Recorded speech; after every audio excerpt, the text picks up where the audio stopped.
ब्राह्मणी और तिल के बीच। बहुत समय पहले की बात है। किसी गांव में एक गरीब ब्राह्मण रहता था। एक दिन उस ब्राह्मण के घर कुछ अतिथि आए। ब्राह्मण की स्थिति इतनी खराब थी कि उन अतिथियों को खिलाने के लिए घर में अनाज तक नहीं था। इस स्थिति को लेकर ही ब्राह्मण और उसकी पत्नी के बीच थोड़ी कहासुनी होने लगती है। ब्राह्मणी कहती है, तुम्हें पेट भरने योग्य अनाज कमाना भी नहीं आता है। इसी का नतीजा है कि आज घर में अतिथि आ खड़े हुए हैं और हमारे पास उन्हें खिलाने के लिए कुछ भी नहीं है। इस पर ब्राह्मण अपनी पत्नी से कहता है, कल कर्क संक्रांति है, मैं कल भिक्षा लेने के लिए दूसरे गांव जाऊंगा। वहां एक ब्राह्मण ने मुझे आमंत्रित किया है। वह सूर्य देव की तृप्ति के लिए कुछ दान देना चाहता है। तब तक जो भी कुछ घर में है उसे आदर सत्कार के साथ अतिथियों के सामने रखो। ब्राह्मण की यह बात सुनकर ब्राह्मणी कहती है, तेरी पत्नी होकर मैंने कभी सुख नहीं भोगा है।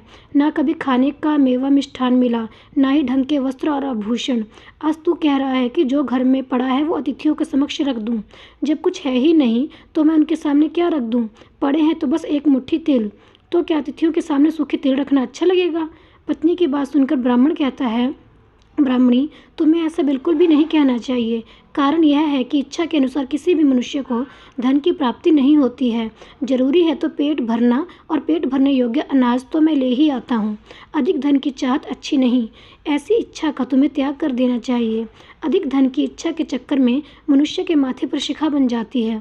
माथे पर शिखा वाली बात सुन ब्राह्मणी बड़े ही आश्चर्य से ब्राह्मण से पूछती है, अधिक धन की इच्छा में माथे पर शिखा हो जाती है? मैं कुछ समझी नहीं। जो भी कहना है खुलकर कहिए। ब्राह्मणी के इस सवाल का जवाब देने के लिए ब्राह्मण अपनी पत्नी को शिकारी और गीदड़ की कहानी सुनाता है। ब्राह्मण कथा की शुरुआत करता है। एक दिन एक शिकारी जंगल में शिकार की खोज कर रहा था। जंगल में कुछ दूर आगे बढ़ने के बाद शिकारी को एक काले रंग का पहाड़ जैसा विशाल सूअर दिखाई देता है। सूअर को देखते ही शिकारी अपना धनुष उठा लेता है और कमान खींचते हुए सूअर पर निशाना लगा देता है। कमान से निकला हुआ तीर तीव्र गति से सूअर को घायल कर देता है। घायल होने पर सूअर चिंघाड़ता हुआ शिकारी पर पलटवार कर देता है। सूअर के तीखे दांतों से शिकारी का पेट फट जाता है। इस तरह शिकारी और शिकारी का दोनों ही अंत हो जाता है। इसी बीच खाने की तलाश में भगता हुआ एक भूखा गीदड़ वहां से गुजरता है, जहां शिकारी और सूअर का शव पड़ा हुआ था। बिना मेहनत इतना सारा भोजन देख गीदड़ मन ही मन बहुत खुश होता है और मन ही मन सोचता है कि आज तो ईश्वर की बड़ी कृपा हुआ, जो इतना अच्छा अधिक भोजन एक साथ मुझे मिला। मैं इसे धीरे धीरे और आराम से खाऊंगा ताकि लंबे समय तक मैं इसे उपयोग में लाऊंगा। इस तरह मैं इस भोजन के साथ लंबे समय तक अपनी भूख को शांत रख पाऊंगा।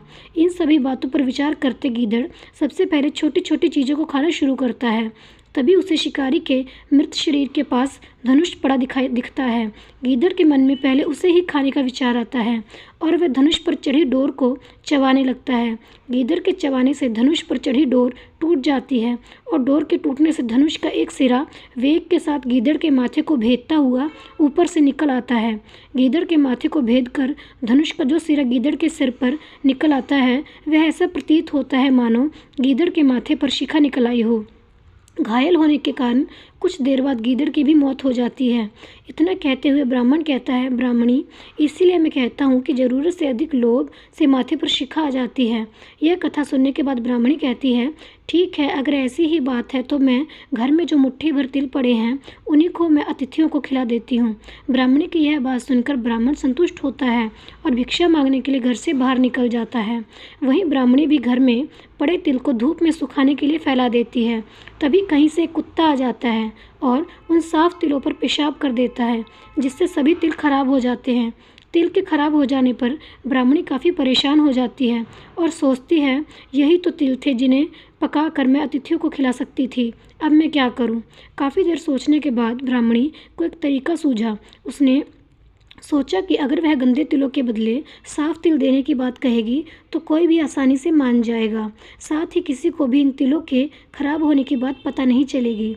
इस विचार के साथ वह उन तिलों को लेकर घर घर घूमने लगी। ब्राह्मणी की यह बात सुनकर एक महिला वह तिल लेने के लिए तैयार हो गई, लेकिन उस महिला का पुत्र अर्थशास्त्र पढ़ा हुआ था। उसने अपनी माँ से कहा कि इन तिलों में ज़रूर कोई ना कोई खोट होगी, वरना कौन साफ सुथरे तिलों को गंदे तिलों के बदले देने के लिए तैयार होगा। पुत्र की यह बात सुनकर महिला ने ब्राह्मणी के तिलों को लेने से मना कर दिया। कहानी से सीख, हमारे पास जो भी होता है हमें उसी में सुखी रहना चाहिए। किसी के पास ज़्यादा चीज़ देखकर दुखी नहीं होना चाहिए। दोस्तों, आशा करती हूँ ये कहानी आपको अच्छी लगी होगी। जाने से पहले मेरे चैनल को सब्सक्राइब कर दें, लाइक कर दें और शेयर कर दें ताकि मेरा हौसला बढ़े। फिर मिलते हैं हम अगली कहानी के साथ। तब तक के लिए नमस्कार।